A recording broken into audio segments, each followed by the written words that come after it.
So yesterday I made a video talking about the summoner and my ideal role on it, and it was arrowhead break, ricochet rounds, moving target, and elemental capacitor with either a stability or range masterwork. And I talked a lot about the value of moving target and how I think it's one of the best perks, especially on an auto rifle, and many people in the comments were quick to share that they believe dynamic sway reduction is a better perk, or maybe ask why I didn't explore or recommend dynamic sway reduction, perhaps as many other content creators I believe have recommended the perk. So as a result, today I've decided to make an entire video about dynamic sway reduction as a perk, how it works, and my opinions on it. So dynamic sway reduction, or DSR for short, reads: when holding down the trigger, this weapon's sway reduction system boosts accuracy over time.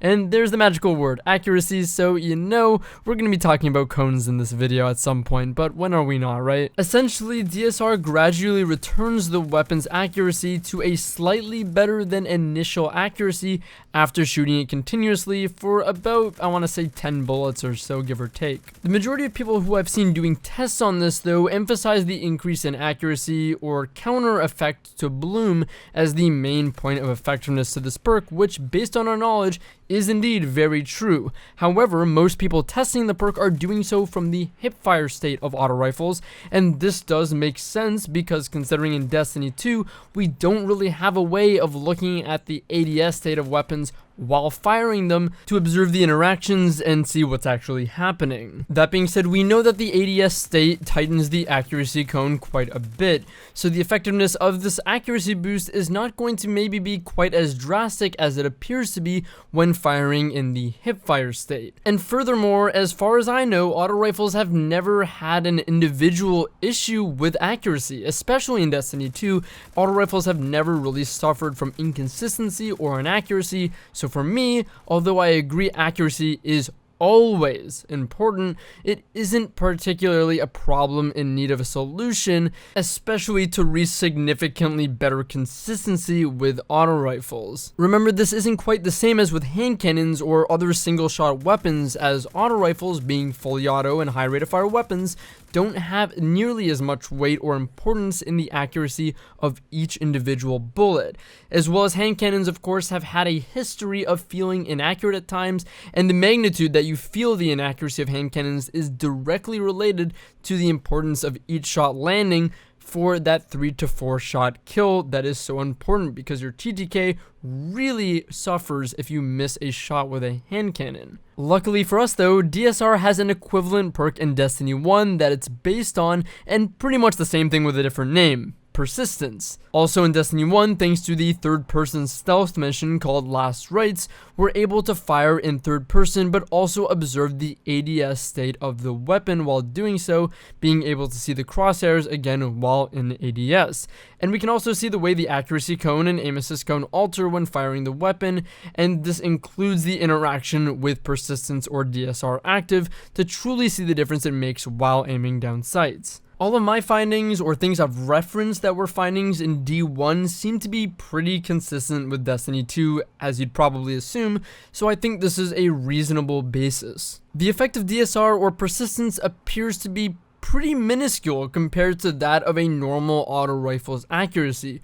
You can compare the two accuracy cones, the lines that represent it, and as much as DSR persistence accuracy cone with our Atheon's epilogue is tighter technically, it's only by a small margin in my opinion. Let's keep in mind though, accuracy isn't just the accuracy cone of the weapon though, and the area or angle the bullet can deviate within. It's also the projectile accuracy itself, how likely it is to go completely straight within that accuracy cone, and as a result have the best chance of being aim assisted. So this perk is still definitely very good, although the effect on the accuracy cone is minuscule. So what does this mean? This means that you're not really using DSR as a means to counteract bloom, as auto rifles have pretty good accuracy already, and unlike hand cannons, don't have nearly as much weight in the effectiveness and accuracy of each individual bullet, because realistically they have far higher range and not as much penalty for missing. What you are using DSR for though is mainly a better opportunity for your shots to be aim assisted and have the best chance to land or result in a headshot ideally. Now going back and comparing this to moving target, Moving target does what you are essentially using DSR for, which is increasing aim assist and the consistency of shots. However, moving target also reduces the movement penalty from aiming down sights, giving you a faster strafe, and in my experience, both the increase to strafe speed and aim assist is very noticeable with nearly any weapon I've tried moving target on. Now, there are scenarios where I do think DSR does show its worth. At range, firstly, since the accuracy cone is closer to initial accuracy, and your bullets have a higher likelihood of going completely straight, your shots will most likely land more consistently or easily. Otherwise, being an accuracy buff, the second scenario where it would be best is most likely where you can probably stack this with Icarus and improve the in-air accuracy of your auto, which is usually a particularly weak point of it. It really comes down to if you see those scenarios as more important or the strafe speed granted by moving target.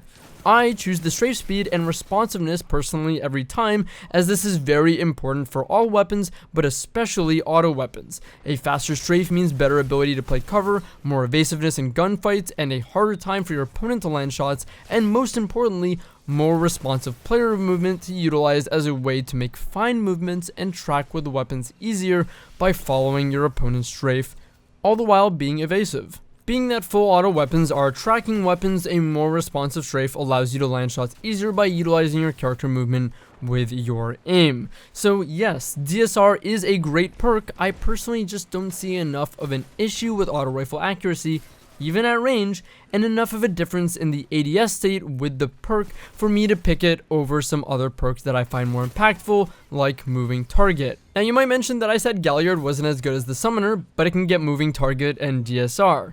I believe that the Summoner's stat package and its ability to get moving target and a free stat bonus from Elemental Capacitor, as well as barrel options, is more valuable than the combination of DSR and moving target on the Galliard.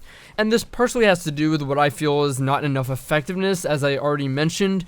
But yes, the Summoner is at its best with a Void subclass, getting the massive stability boost and achieving high range and high stability. The high range to maintain damage and accuracy, and the big noticeable stability boost to not only control the recoil, but maintain the aim assist cone, so yet you have the most aim assist possible and the most accuracy possible. Part of the reason I believe Hardlight is so consistent is its 100 stability stat, and the boost to stability from Elemental Capacitor helps the Summoner in that same way. Otherwise, I do see value, and I think the other stat boosts for the other elements are very noticeable, but of course not as much as the stability for Void. Again, to quickly reiterate why I think Summoner is so great is just being able to get to 100 recoil direction and have the most consistent recoil possible through its barrel options and counterbalance mod, also moving target, in addition to a great stat package and free stat boosts from Elemental Capacitor. Now, I know this isn't related to Dynamic Sway Reduction, but I thought I'd just add on to the end of this video a little talk about Rangefinder.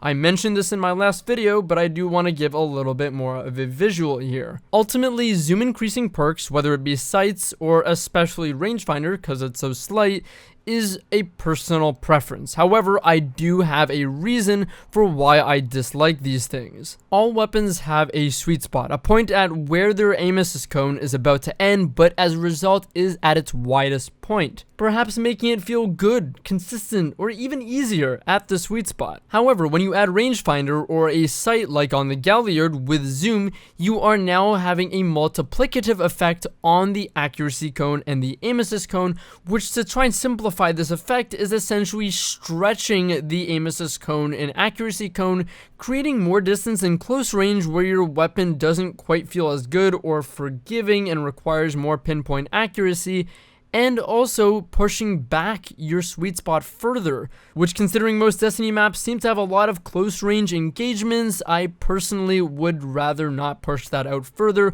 I want to get to that point as soon as possible, and I'd rather just know that I'm out of my range and not engage or just learn my weapon's limitations, rather than have an awkward space in close range and then have a further sweet spot. This is ultimately why lower zoom weapons like hand cannons or low zoom snipers feel really good. And aside from this, higher zoom means you have to move your crosshairs actively more often to track a target because you're more zoomed in on them. So to relate this back to the Galliard, and many people in the comment section telling me, well, it has sights that improve its range and its effectiveness at range because of the zoom level. This is why I don't like higher zoom, and this is why I don't think it's that effective.